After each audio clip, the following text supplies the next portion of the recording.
Jésus, quand il devait partir, il a prié le Père. L'une de ses dernières choses qui le préoccupait, c'était que les disciples soient un. C'était sa dernière préoccupation. Et j'ai beaucoup pensé à ça. J'ai beaucoup médité ça depuis hier. Je me suis dit, mais pourquoi c'était la dernière préoccupation de Jésus? C'est-à-dire que les disciples soient un. Et que quand les gens vont voir qu'ils sont un, ils sauront qu'ils sont. Ils lui appartiennent. Ah. Et j'ai beaucoup médité sur ça. Et ça veut dire que c'est un défi. C'est un défi. Je vous assure, vivre ensemble, c'est un défi. Et c'est pour ça que le Seigneur lui a prié pour ça. Et il a insisté, même à la veille de sa mort.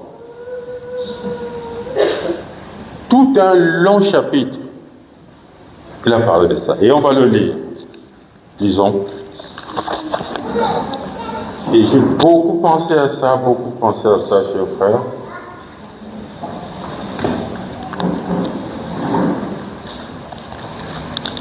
Quoi, c'est dans Jean?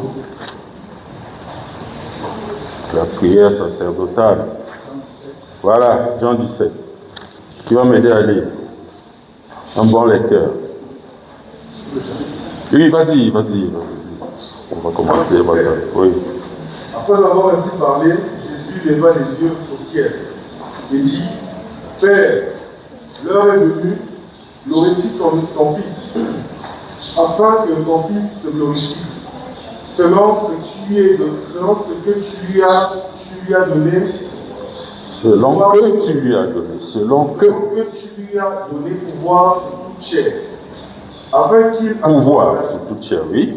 Afin qu'il accorde la vie éternelle à tous ceux que tu lui as donnés. Or, la vie éternelle, c'est qu'ils te connaissent, toi, le seul vrai Dieu, et celui que tu as envoyé, Jésus-Christ. Je t'ai glorifié sur la terre, j'ai achevé l'œuvre que tu m'as donné à faire. Et maintenant, toi, Père, glorifie-moi auprès de toi-même, de la gloire que j'avais auprès de toi avant que le monde soit. J'ai fait connaître ton nom aux hommes que tu m'as donné du milieu du monde. Ils étaient à toi et tu les as donnés. Tu me les as donnés. Et ils ont gardé ta parole. Maintenant, ils ont connu que ce que tu m'as donné vient de toi. Car je leur ai donné la parole. Je leur ai donné les paroles. Car je leur ai donné les paroles que tu m'as données. Et ils les ont reçues et ils ont vraiment connu que je suis sorti de toi. Et ils ont cru que tu m'as envoyé. C'est pour eux que je prie. Je ne prie pas pour le monde, mais pour ceux que tu m'as donnés, parce qu'ils sont à toi. Et tout ce qui est à moi est à toi, et ce qui est à toi est à moi. Et je suis glorifié en eux. Je ne suis plus dans le monde, et ils ne sont plus, et ils sont dans le monde. Et je viens à toi. Père Saint, garde-les garde en ton nom ceux. Garde-les en ton nom que tu m'as donné, afin qu'ils soient comme nous. Lorsque j'ai été avec eux dans le monde, je les gardais en ton nom. J'ai gardé ce que tu m'as donné, et aucun d'eux ne s'est perdu, sinon le fils de la perdition, afin que l'écriture soit accomplie. Et maintenant, je viens à toi, et je dis ces choses dans le monde, afin qu'ils aient en eux ma joie parfaite. Je leur ai donné ta parole, et le monde les a haïs. Les a haïs. Vas-y, vas-y. Parce qu'ils ne sont pas du monde, comme moi je ne suis pas du monde. Je ne te prie pas de leur ôter du monde, mais de leur préserver du mal, Ils ne sont pas du monde, comme moi je ne suis pas du monde. Sanctifie-les par ta vérité, ta parole est la vérité. Comme tu m'as envoyé dans le monde, je les ai aussi envoyés dans le monde. Et je me sanctifie moi-même pour eux, afin que eux aussi soient sanctifiés par la vérité. Ce n'est pas pour eux seulement que je prie, mais encore pour ceux qui croiront en moi par leur parole. Père, tu es en moi, et comme je suis en toi, afin que eux aussi soient en nous, pour que le monde croie que tu m'as envoyé. Je leur ai donné la gloire que tu m'as donnée, afin qu'ils soient un, comme nous sommes un. Moi et eux, moi en eux, et toi en moi, afin qu'ils soient parfaitement un, et que le monde connaisse que tu m'as envoyé, et que tu les as aimés comme tu m'as aimé. Père, je veux que là où je suis, ce que tu m'as donné soit aussi avec moi, afin qu'ils voient ma gloire, la gloire que tu m'as donnée, parce que tu m'as aimé avant la fondation du monde. Père, le monde ne t'a pas connu, mais moi je t'ai connu, et ceux-ci ont connu que tu m'as envoyé. Je leur ai fait connaître ton nom, et je leur ai fait connaître afin que l'amour dont tu m'as aimé soit en eux, et que je sois en eux. Oui, c'est bon. Voilà. Voilà la prière. Ça c'est sacerdotal. Après vous allez voir arrestation de Jésus. Voilà la dernière prière. Et c'est extraordinaire. Et c'est sa dernière prière. Il a dit, il a tout fait. Et ce qu'il a donné, il pratique sa parole, il garde sa parole et tout. Ils font ceci, ils le glorifient dans leur corps, ainsi de suite, ainsi de suite. Hein? Mais il prie. Il prie. Qu'il soit. Hein? Ça paraît bizarre. Ça paraît bizarre. Hein? Il n'a perdu personne sauf le fils de la paix. Ça existe aussi. Il y a tu le fils de la perdition. Tu vas beau faire tout ce que tu veux là. Tu ne l'auras pas. Bon, on va faire ce que comme il veut ou bien comme elle veut. Mais il y a ceux que le Seigneur a gardés en son nom. Oui. Et il prie donc pour eux. Et il ne prie pas seulement pour ceux-là, il prie pour ceux aussi qui viennent. Qui viendront, on l'a vu tout à l'heure. Ouais. Pour ceux qui viendront. Pour que ceux qui s'ajoutent, qu'ils soient aussi un. Et c'est ça le véritable challenge que nous avons. Et nous devons tout faire. Hein? D'abord, le cantique le dit non. Tout faire pour préserver. C'est le cantique qui dit, et dit gloire à Dieu. Gloire à Dieu. Tout faire. Oui, mais pourquoi Jésus prie comme ça? Parce qu'il savait qu'il devait avoir il devait avoir quoi? Ils sont dans le monde. Ils sont entre eux, ils sont dans le monde. Il devait avoir des attaques, des discordes, des situations difficiles à gérer, machin. Tout ça. Hein? Il devait avoir toutes sortes de choses. Je dis toujours ici que vous pouvez mettre des bons frères. Bon, hein, chacun bon. Mais quand vous mettez ensemble, il y a problème. Il y a problème, hein. On dit être zélé, non? Hein? On dit, on peut écouter un frère, deux frères zélés se lèvent. Vous parlez, on dit on veut un. Tu fais comment? Ça fait problème. Vous êtes tous zélés. Hein? Tu vas faire comment? C'est là où l'amour agit. C'est là. Nous ne sommes pas, on doit faire ce que le Seigneur dit, pas ce que nous voulons. Et ça, c'est très important. Nous devons tout faire pour préserver l'unité, tout faire pour aimer notre frère, pour aimer notre sœur. Et vous savez, quand on dit aimer, ça ne veut pas dire rire avec, c'est pas ça que ça veut dire forcément.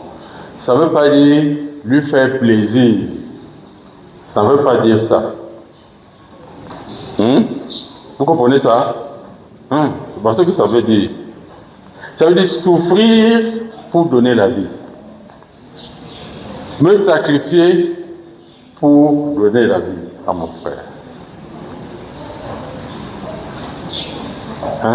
Quand quelqu'un fait des longs, on a entendu tout à l'heure, quelqu'un fait des longs trajets à pied parce qu'il va voir son frère. C'est parce qu'il aime, non? Oui, c'est parce qu'il se préoccupe peut-être de son âme. Et il lui parle avec amour pour que le frère puisse quitter la misère. Pour que la sœur puisse quitter la misère. Quelle soit la misère spirituelle, quelle soit la misère matérielle, je ne dis rien du tout. Puisse quitter la misère, par exemple. Oui. Et on fait tout cela avec un bon cœur. Et on ne peut pas préserver, s'aimer. Comme on a dit, on a lu le dernier dans Corinthiens, n'est-ce pas? Chapitre 13, où on parle de la charité. On a dit, supporte tout. Crois tout. Sauf rien. Voilà, c'est ça, aimer. Supporter. Supporter. Il y a toujours des choses. Qui est le plus grand, qui est le ceci, n'est-ce pas? Tout ça là, c'est des choses qui doivent être gérées de telle sorte qu'on fait tout pour préserver l'unité. Quand je disparais, c'est pour préserver l'unité. Quand je m'humilie, c'est pour préserver l'unité. Quand je me lève, c'est pour préserver l'unité. Quand je parle, c'est pour préserver l'unité. Oui, quand le sente, ce n'est pas pour moi. Ce n'est pas pour moi. Je ne parle pas pour moi-même, comme dit l'apôtre Paul. Nous ne prêchons pas nous-mêmes. Nous prêchons Christ. Il est dit, nous sommes des lettres de Christ pour les hommes. Et nous devons toujours travailler dans ce sens. Donc quand je parle de ça que j'annonce Christ. Vous voyez, non? Que j'annonce Christ. J'annonce la voie du salut. Dans tout ce que je fais. Et ça, c'est souvent, je peux dire, une très grande épreuve de parler de soi. C'est souvent une très grande épreuve. Parce que quand on parle de soi, il faut demander la grâce à Dieu de telle sorte qu'on puisse être utile. Et qu'on sente qu'on annonce Christ. C'est ça, non? Oui. Et c'est important. C'est important. Donc, pas des choses qui créent du trouble. C'est pour ça qu'il est dit, aucune racine d'amertume ne puisse créer du trouble. Chaque frère, chaque sœur doit travailler, tout faire pour ça. Tout faire. Même si ça me vaut des pleurs. Même si ça me vaut des moqueries. Même si ça me vaut de l'humiliation. Oui. Et c'est ça la prière du Seigneur. Il a dit, je ne t'ai plus pas désenlevé. Non. Mais qu'il glorifie ton nom. Et il a même dit, il glorifie mon nom. Vous voyez, ici, il sait que ses disciples l'ont suivi jusqu'au moment où il va partir. Mais il y a un gros challenge. Il y a la foi individuelle le salut, je peux dire entre guillemets individuel, hein, personnel, et puis le salut qu'on a quand on est avec les autres, je peux dire comme ça. Mais en réalité, c'est individuel, finalement. Mais sauf qu'on est avec les autres, parce que c'était une communauté. Ceux-là, il dit ceux que tu m'as donnés. Ceux. Ceux que tu m'as donnés. Et en ce moment-là, il faut préserver cela. On va lire dans Jean. Je crois que on parle beaucoup de ça ces derniers temps. On va revenir là-dessus. Donc, 1 Jean.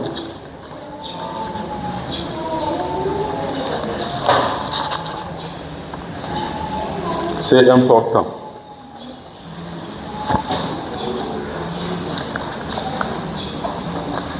Très important.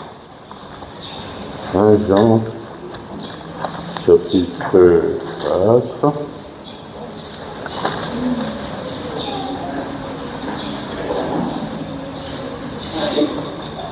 À partir. Oui, bon, on peut commencer. Lisons le verset 21. Et nous avons de lui ce commandement, que celui qui aime Dieu aime aussi son frère. Ah. Hein? Nous avons que celui qui aime Dieu aime aussi son frère. Ah, ça prend une autre dimension maintenant. 1 Jean 4. 1 Jean 4, verset 21. Hein? Que celui qui aime Dieu aime aussi son frère. Ah oui. Alors, ça sera développé. Quiconque croit que Jésus, au chapitre 5, croit que Jésus est le Christ, est né de Dieu. Quiconque aime celui qui l'a engendré, aime aussi celui qui est né de lui. Vous comprenez ça? Voilà. Moi, je suis né de Dieu. Il y a un autre qui est aussi né de lui. Et on continue. Nous connaissons que nous aimons les enfants de Dieu lorsque nous aimons Dieu. Ça prend une autre dimension maintenant. Lorsque nous aimons Dieu et que nous pratiquons ses commandements. Pourquoi m'appelez-vous Seigneur, Seigneur, et faites-vous pas ce que je dis. Et nous pratiquons ses commandements. Nous pratiquons. Voilà sa prière. Et il a dit aux disciples un certain nombre de choses. Il leur a dit, aimez-vous les uns les autres, ainsi de suite. Il a dit ça. On peut dire que c'est des recommandations, des commandements qu'il a donnés. Donc, car l'amour de Dieu consiste à garder ses commandements. Et ces commandements ne sont pas... Alors, si tu sens que c'est pénible, crie. Sache que tu as encore beaucoup de travail à faire.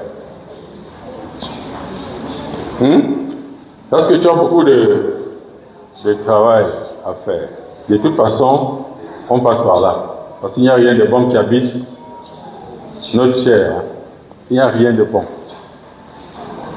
C'est pour ça qu'on peut crier sur notre misère.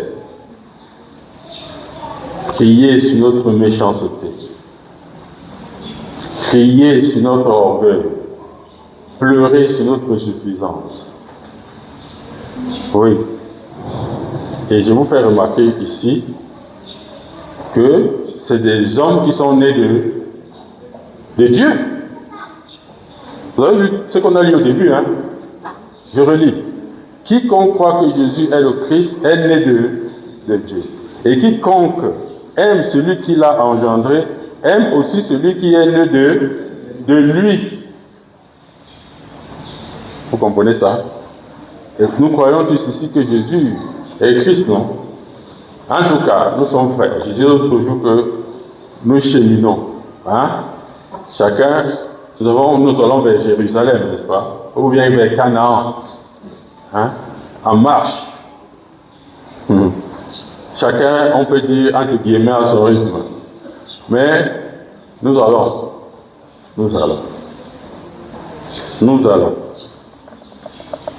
Et on doit pouvoir intérioriser ça. Travaillons, comme l'apôtre Paul a dit à Timothée, tu te sauves toi-même et tu sauves ceux qui t'écoutent. C'est un double travail. C'est un double travail. Et que celui qui est debout prenne garde de tomber. Parce que c'est ça, hein? C'est ça le problème. Et le diable, on a entendu, les jeunes ont chanté tout à l'heure, il rôde. C'est un pécheur, un pécheur en eau trouble, on dit, le diable. Lui, il aime troubler les gens. Il aime ça. Il aime troubler les gens, il vous trouble là avec quelque chose. Ah, c'est là où il est intéressant. Il a beaucoup de clients en ce moment. Et des clients intéressants. Beaucoup de clients. Mais quelqu'un qui l'a vu là, il dit tu vas pas nous avoir. Il encourage plutôt son frère. Il s'encourage. Il supporte.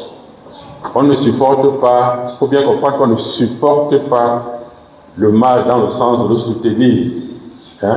On supporte parce que on aime. Vous comprenez ça? Parce que l'amour croit tout. Tu crois que ton frère, Dieu va lui faire grâce. Tu peux aussi croire que ton frère, ce qu'il a fait, il n'a pas fait exprès. Par exemple. D'autres vont même plus loin. Je vous ai dit l'autre jour ici que Jésus allait très loin. Il est allé près du Père, il a dit, pardon, là, il ne sait même pas ce qu'il a. Bon. Alors qu'on se moquait de lui. Si quelqu'un se moque de toi, tu vas dire qu'il ne sait pas ce qu'il fait. Quelqu'un se moque de toi. Parce qu'il n'aime pas savoir ce qu'on fait là, que quelqu'un, bon, il est inconscient, je ne sais pas. Mais quand il se moque de toi, il dit, si tu es fils de Dieu, fais ceci alors. Qu'est-ce que tu auras dans ta tête? Tu vas seulement dire Dieu, vraiment. Détruis-moi les gens. Monter ta toute puissance. Non. Pardonne-leur, car ils ne savent pas ce qu'ils font.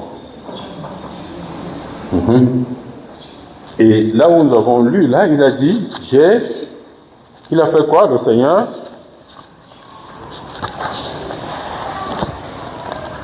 Qu'est-ce qu'il a dit?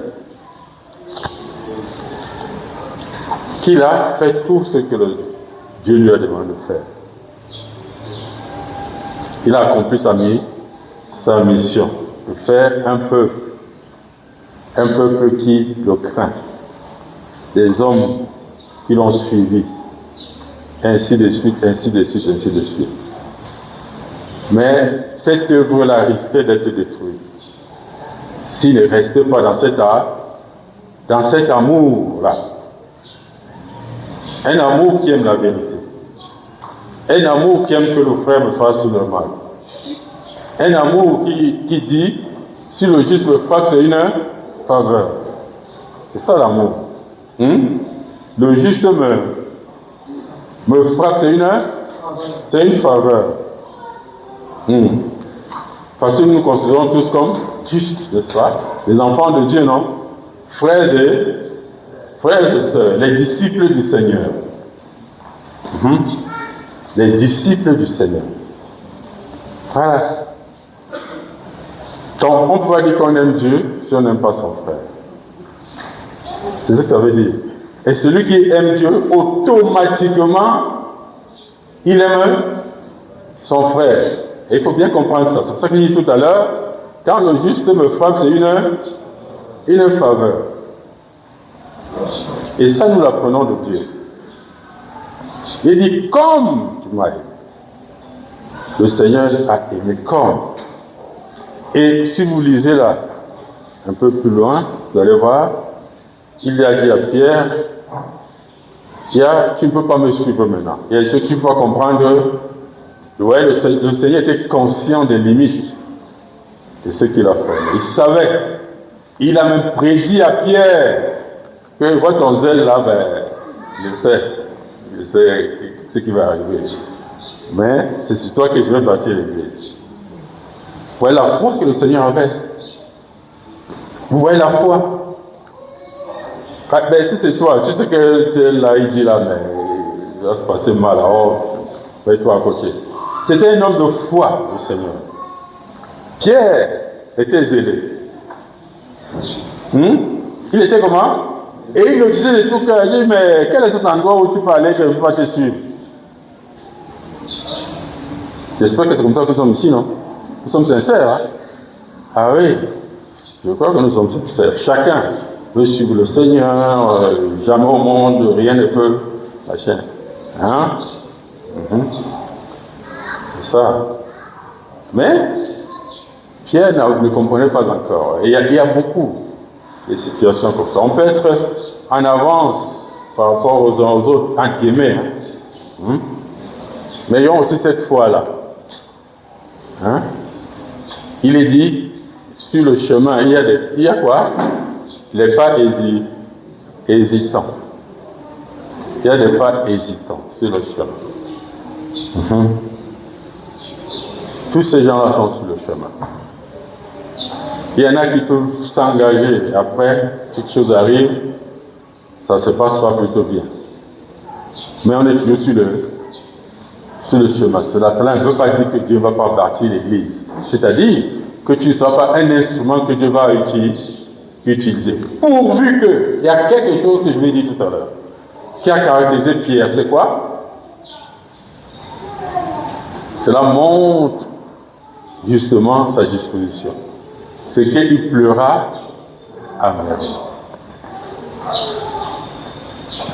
Il pleura amèrement. Il se souvint maintenant de ce que le Seigneur lui avait dit. Vous voyez? Donc, dans l'action,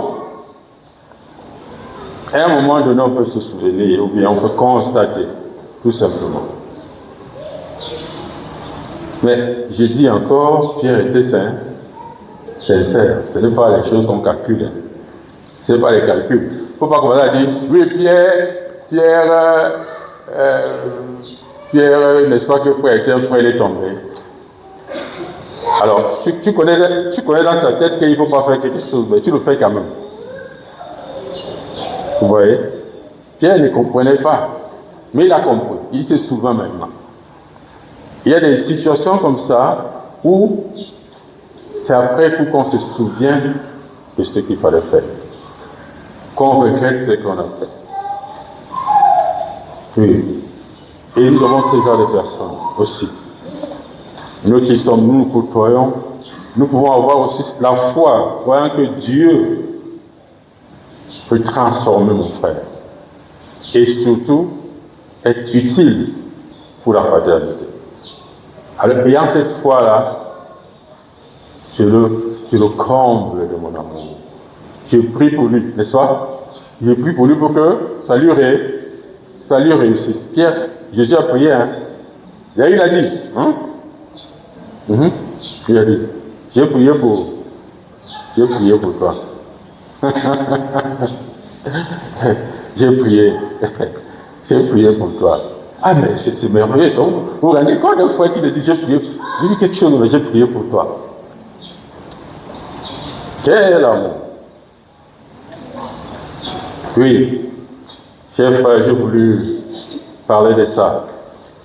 Parce que je me suis rendu compte que on va tourner en rond. D'ailleurs, ça fait partir des commandements, non? Les principaux commandements.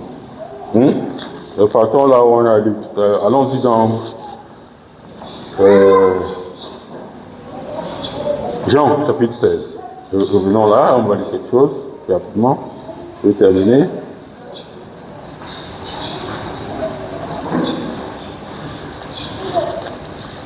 Donc, que le Seigneur nous fasse grâce pour comprendre ces choses. Nous avons beaucoup à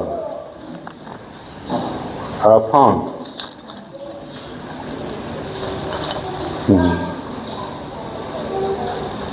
34, disons, allons-y à plutôt chapitre 13, verset 34. Là, il est dit, je vous donne un commandement nouveau. Un commandement nouveau. Aimez-vous les uns les autres comme je vous ai aimé. Vous aussi, aimez-vous les uns les autres à ceci, tous connaîtront que vous êtes, mais si vous avez de l'amour les uns pour les autres. Voilà. Vous voyez, c'est ça.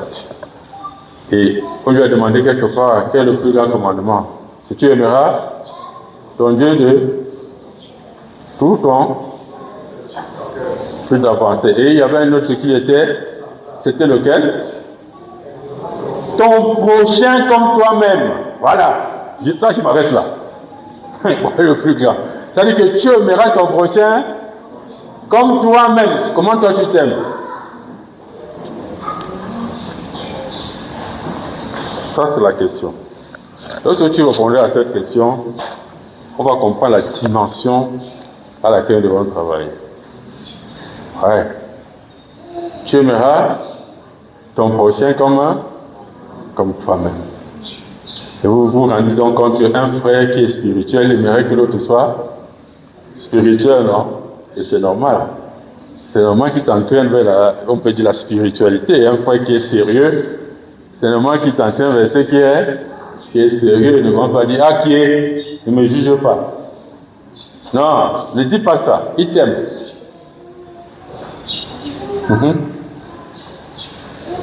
C'est ça. Comme tu manges là, tu penses aussi que l'autre peut manger, non? C'est ça. Tu penses que l'autre peut manger. Donc, dans ta tête, on n'a pas besoin de t'enseigner ça. Les dieux, quand ils ont appris cela de Dieu. On apprend ça de Dieu. Ces choses vont de soi. Quand on aime les frères comme soi-même, c'est merveilleux. Ça se résume à ça. Et c'est pas pour rien que le Seigneur dit que c'est l'un des plus grands commandements. Oui. Et on a lu dans Jean tout à l'heure que celui qui aime Dieu garde ses commandements. Voilà. Que le Seigneur nous bénisse. Amen.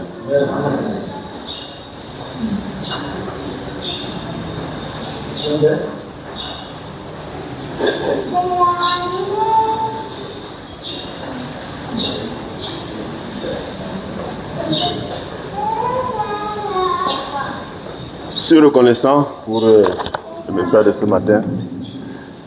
Et pour moi, c'est très, très édifiant.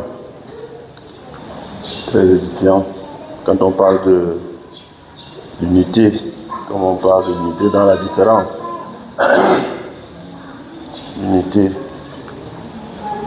Rester un avec Dieu, quel que soit ce que je vis, quel que soit ce qui se passe, je reste un.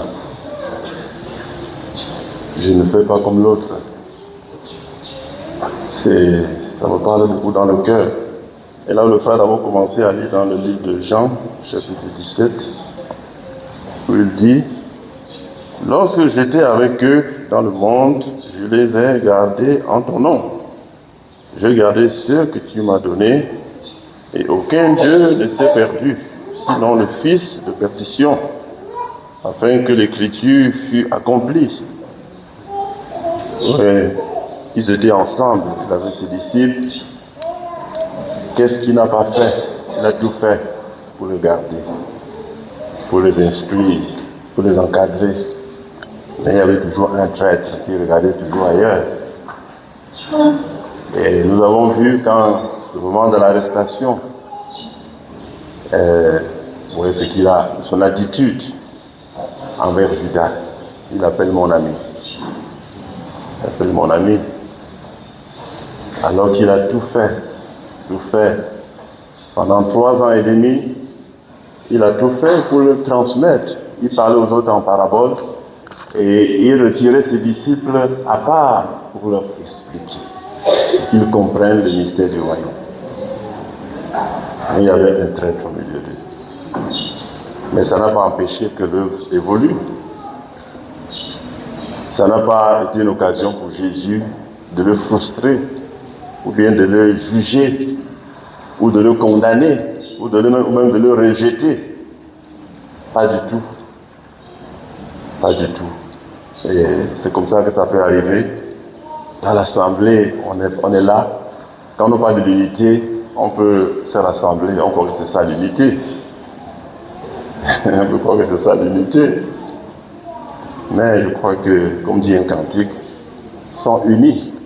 Ceux qui sur la croix persistent, sont un. Ils sont unis. Donc, les différences que nous pouvons rencontrer ne doivent pas être pour une occasion de chute. Sinon, ce serait pénible quand Jésus dit un aveugle ne peut pas conduire un autre. Autrement, les deux vont tomber tous dans la même fosse.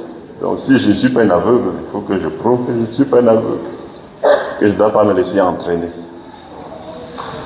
Sans toutefois blesser ou faire me venger de celui qui m'a fait du tort. Donc, c'est très important et j'ai pris que Dieu nous aide, chers frères. Dieu nous aide. Quand il est parlé du royaume, je vais lire cela dans le livre de... Je crois que c'est Luc. Luc 16.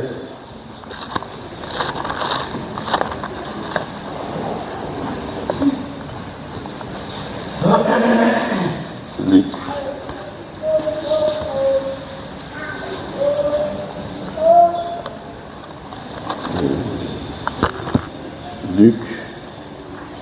Luc 17, le verset 20.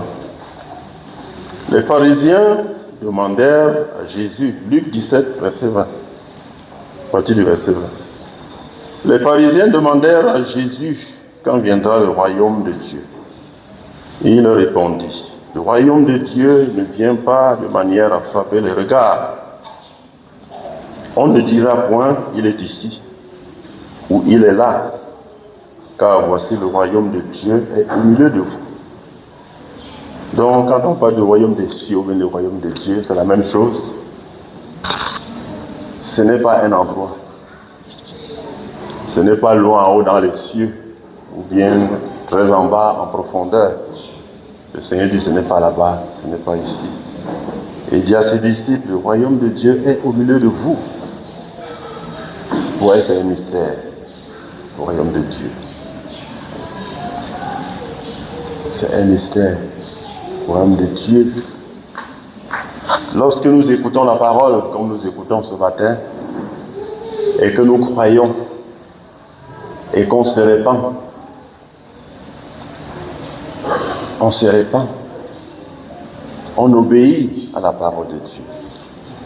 Alors, c'est en ce moment-là que commence le règne de Dieu dans ta vie. C'est pourquoi il dit, le royaume de Dieu, ce n'est pas quelque part. Le royaume de Dieu, je dis, c'est ça, quand Dieu commence à régner dans ma vie parce que j'obéis.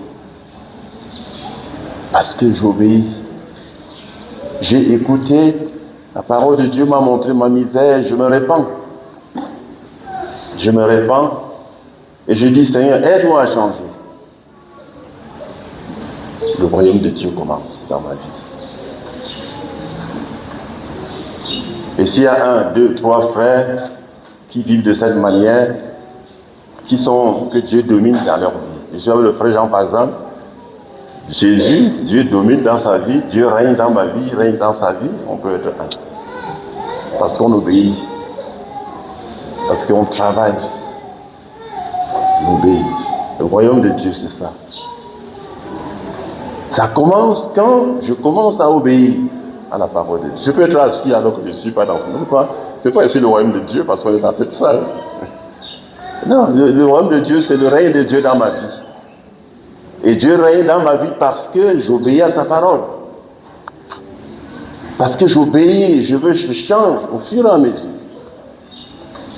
C'est pourquoi Jésus disait, tout disciple accompli sera comme son maître. Être accompli ne veut pas dire être parfait. C'est-à-dire, au fur et à mesure que j'écoute la parole et que je la mets en pratique, vous voyez, j'évolue. Un enfant qui commence à marcher ne commence pas par courir, pas à pas. Quand il essaie de marcher parfois, l'enfant tombe. Mais il persévère et un jour il va marcher jusqu'à courir. C'est comme ça la marche chrétienne. C'est pour cela que le frère disait, on doit se supporter. On doit se supporter. Tu peux être au niveau de celui qui court, alors que l'autre est encore au niveau de celui qui rampe encore. Tu ne dois pas dire que comme il rampe là, il n'est pas un frère. C'est pourquoi il faut se supporter. Et faire tout. Qu'est-ce que je fais pour le faire? Je peux prier, je peux donner un conseil.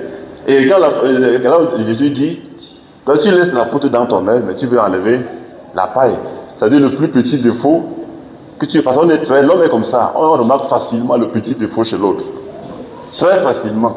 Mais il dit, comme le fait de dire, quand tu montres un doigt comme ça, trois doigts sont sur toi. C'est-à-dire c'est encore plus grave. Quand tu attardes ton regard sur le petit défaut d'un frère ou d'une sœur, Jésus dit que tu as une grosse poutre. C'est-à-dire que tes fautes sont là. Il dit, mets d'abord fin à cette grosse poutre-là, à tes défauts. Alors là, tu verras comment aider. Et je pense que quand on parle de frère ou fou, je ne l'ai pas connu, mais on a souvent témoigné. Il aimait souvent dire, celui qui veut arranger, dérange. Pourquoi ça? Parce que le frère, celui qui veut arranger alors qu'il n'est pas un modèle, il dérange plutôt. Parce que pendant que tu veux arranger, le frère me voit que tu n'es pas un modèle, ça devient des problèmes. Non, avant de dire que je vais aider un frère, rassure-toi que tu es un modèle. C'est pourquoi Jésus dit, il faut d'abord enlever la poutre qui est dans ton œil. Et alors là, tu verras comment aider. Et quand tu vas aider, ça va apporter du fruit. Tu peux avoir peut-être tu connais beaucoup de choses, mais dans la vie pratique, tu es négatif. Et alors là, tu n'auras pas aidé. J'ai toujours parlé de mon père fumait. C'était un grand fumeur de tabac. Mais il n'aimait pas que nous fumons. Mais finalement, nous tous, on a fumé. Vous voyez, avant de se convertir, j'avais commencé à fumer. Donc le Seigneur m'a arrêté sur le chemin. Donc, il faut être un modèle.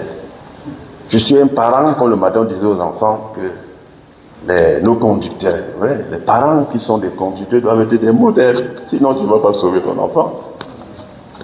Tu ne vas pas sauver ton enfant.